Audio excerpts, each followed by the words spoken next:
Here's a quick recap of the Tuesday, June 18th City Council meeting. A product to prolong the life of some city streets will once again be used this summer. On Tuesday night, the City Council awarded a contract for the work to Corrective Asphalt Materials for $306,000. Reclamite is a pink-colored product that is sprayed on the road. A fine aggregate sand is then applied, which blots up excess product so cars can drive on the road once again. Reclamite helps delay more costly and disruptive pavement repairs like a full resurfacing. The Minnesota Department of Public Safety's Office of Traffic Safety has awarded a grant of up to $50,000 to the city. The money will be used for added police enforcement on Northdale Boulevard between Hanson Boulevard and University Avenue. A second part of the grant will include public awareness and education about the safe road zone. A popular entertainment destination in Riverdale Village is adding to its drink menu.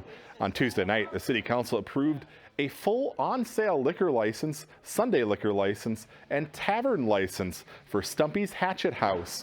The business opened earlier this year with just a wine, malt 3.2 liquor, and strong beer license. And that's a quick recap of the June 18th City Council meeting. As always, you can find the full meetings on cable or the CTN Coon Rapids YouTube channel.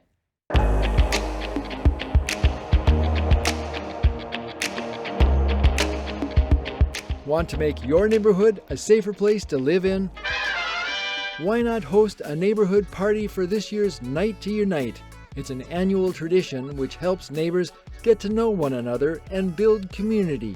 Night to Unite is going to incorporate visits from the police department, the fire department, and this year Public Works is joining us. So they'll be bringing some of their snow plows and big trucks out to the neighborhood parties. We've already got a ton of people signed up. We're super excited. Last year we had 96 parties and our officers stumbled on about 10 more.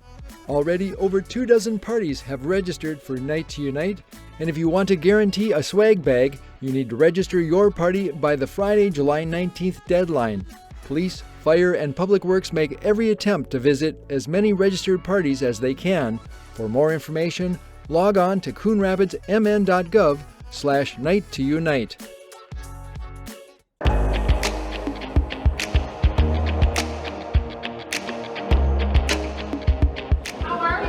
Fourth graders from Hamilton Elementary took an end-of-the-school year field trip to the Coon Rapids Senior Center. Every time I bring the kids here, the seniors are so tickled, and some of them tell the kids to call them Grandma or Grandpa.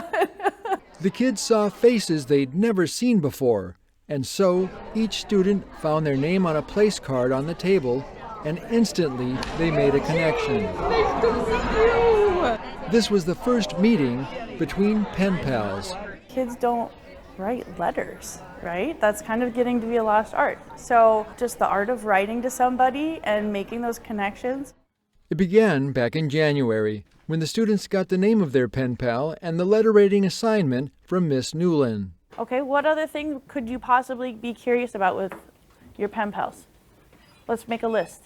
The students were asked to write at least 2 letters each month. Some of my kids are very prolific and they're writing like multiple times a week. I earned like $40 this year from selling stuff. Lorraine said to her pen pal friend, Cheryl Albers. Cheryl recalls the first letter she got from Lorraine, and now the two were face to face, able to talk over a lot of their favorite things, like ice cream. She likes the ice cream that's not on there. She likes Superman ice cream. I never heard of Superman ice cream. And even though the games they like to play may be different, Oh, 65. Oh, 65.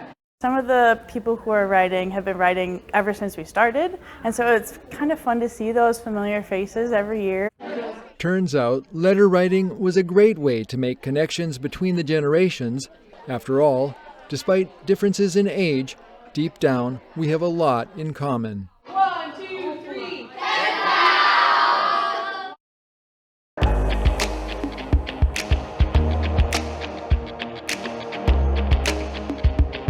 The 4th of July is quickly approaching, and that means it's celebration time at Boulevard Plaza. The festivities start on Tuesday, July 2nd at noon when the carnival opens, along with food trucks, the Lions tent, and pull tabs. From 4 to 5:30 p.m., there's firefighter bingo. From 5 to 10 p.m., it's the Coon Rapids High School all-class reunion. At 6 p.m., the parade will make its way down Mississippi Boulevard by Anoka Ramsey and wind its way through the neighborhood. There's a Rocky meet and greet from 7 to 8 p.m., along with more bingo from 7:30 to 9. And from 6:30 to 10 p.m., enjoy live music from the band Arena, which plays classic rock. Moving to Wednesday, July 3rd, the carnival opens at noon, followed by firefighter bingo from 4 to 9 p.m. At 5 p.m., a new event. The Coon Rapids Police Association is organizing a bags tournament to benefit their Shop with a Cop programs. From 5 to 11 p.m., check out hot rods and classic cars on display at the car show. And from 6:30 to 10 p.m., listen to live music from the City Knights. On Thursday, July 4th, things get started at 8 a.m. with the Firecracker 5K, followed by the Kids Sparkler Dash at 9:15. At noon, the carnival opens, followed by firefighter bingo from 2 to 9 p.m. From 4 to 6 p.m., there's a public safety meet and greet. From 6:30 to 10 p.m., enjoy live music from the Rockin' Hollywoods. The carnival and Midway will close promptly at 7:30 p.m. on the 4th, but be sure to stay for the big fireworks show at 10 p.m. For more details on the celebration, including a new chaperone policy for all visitors under 18, log on to the city's website, coonrapidsmn.gov.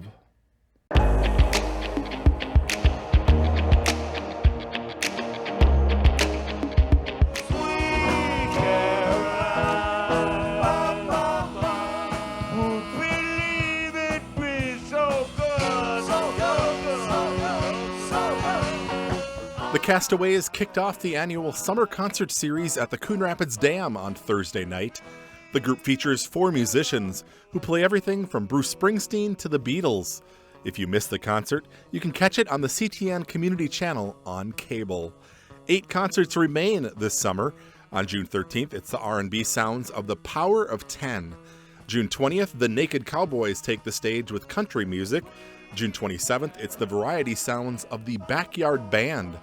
On July 11th, the country group The Red Letter Band takes the stage. July 18th, it's the Holy Rockarollas.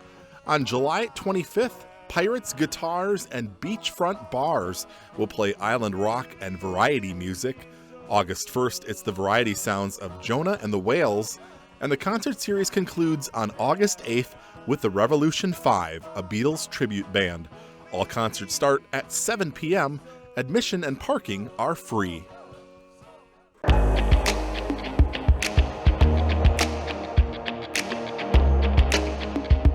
Here's a quick recap of the Tuesday, June 4th City Council meeting. The council introduced an ordinance that would rezone a chunk of land off University Avenue from office to moderate density residential. The 3.8-acre site is currently being used as a peace garden by Peace Lutheran Church, but a developer wants to buy the property and construct 34 townhomes on the site. Nearby residents have voiced concerns about safety and increased traffic if the project were to move forward. The City Council will consider formal adoption of the rezoning at its June 18th meeting. The council has also introduced an ordinance that would establish a local housing trust fund. The trust fund would provide clear authority for the city's administration of existing housing programs formerly administered by the Coon Rapids Mortgage Assistance Foundation, including Home for Generations. The fund would also provide a home for new housing sales tax revenue from the state, which will start arriving this summer. And lastly, with the fund, the city could be eligible for up to $225,000 through a state matching grant program. And that's a quick recap of the June 4th City Council meeting. As always, you can find the full meetings on cable or the CTN Coon Rapids YouTube channel.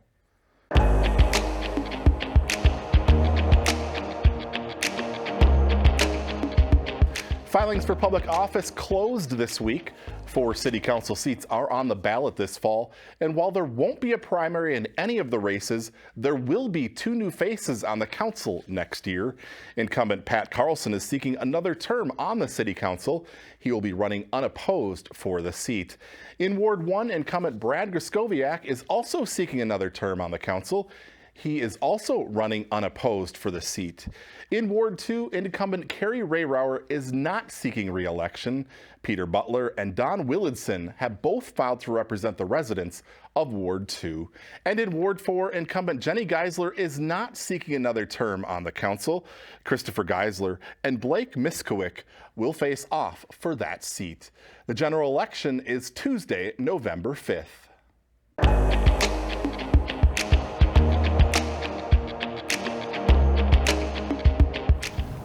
I enjoyed doing it. 4 years ago, Dave Bambenek made a commitment to remove leaves, branches, and other debris from storm drains in the street near his home. Wife and I were at the state fair, and we went into the educational building, and then Adopt a Drain had a station there.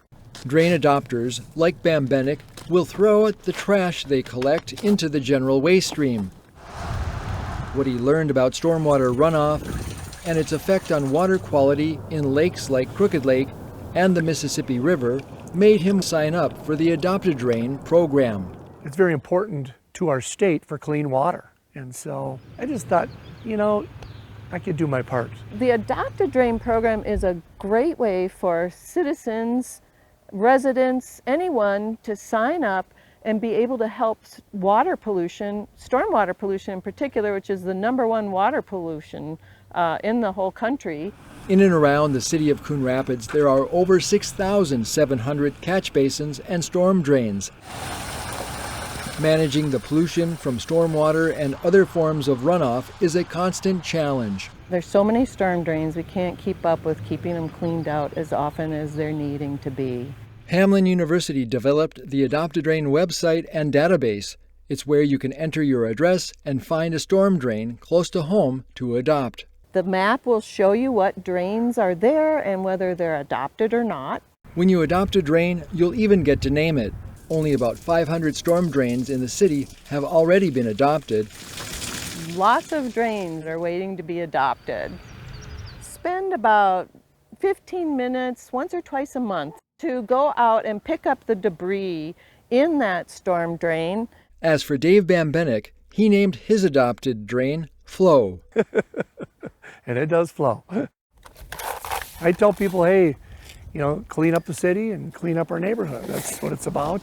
If you'd like to become a drain adopter, go to adoptadrain.org and click on the state of Minnesota to sign up.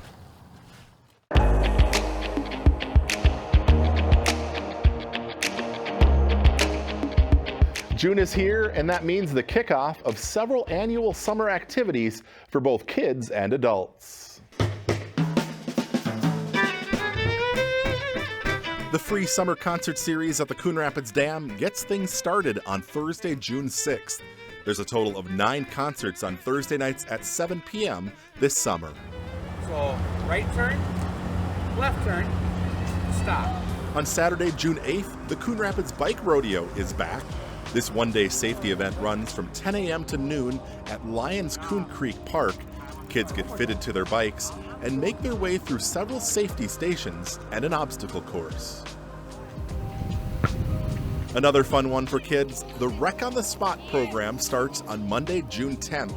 A staffed mobile recreation unit makes scheduled stops at designated parks throughout the summer, engaging youth ages 5 to 14 in fun activities. On Tuesday, June 11th, the annual Summer in the City Neighborhood Meeting Series gets underway. The first one takes place from 6:30 to 8 p.m. at Mercy Park. Come out and visit with city leaders and staff and get your questions answered. There are a total of 3 meetings this summer. $10, $11, $12. Come again, please. 20? And if you like fresh food, visit the Coon Rapids Farmers Market starting Wednesday, June 19th. The Farmers Market is open every Wednesday from 3 to 6 p.m. through early October and is located in the parking lot of the Coon Rapids Ice Center.